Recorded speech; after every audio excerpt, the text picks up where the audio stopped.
जय जोहार में प्रगति अग्रवाल और आप मन देखा था न्यूज प्लस 21। चलो एक नजर डाल थन मंझनिया के खबर में। राष्ट्रपति रामनाथ कोविंद ढाका में रमना काली मंदिर में करीन पूजा अर्चना। भूटान पीएम मोदी ला अपन सर्वोच्च नागरिक सम्मान ले नवाजिस।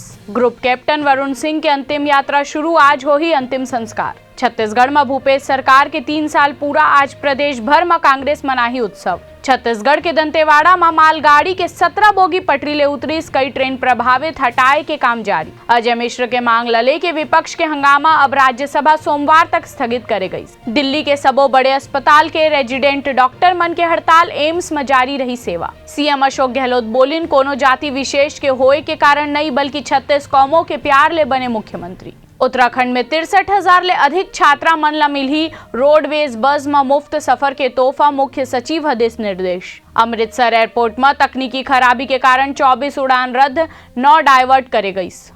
ऐसे ही तमाम जानकारी बर हमारे चैनल ला लाइक और सब्सक्राइब करना झन भूलू और नोटिफिकेशन बर बेल आइकन घलो दबाहू। आप मन देखा तो न्यूज प्लस 21, आप मन के हक के बात।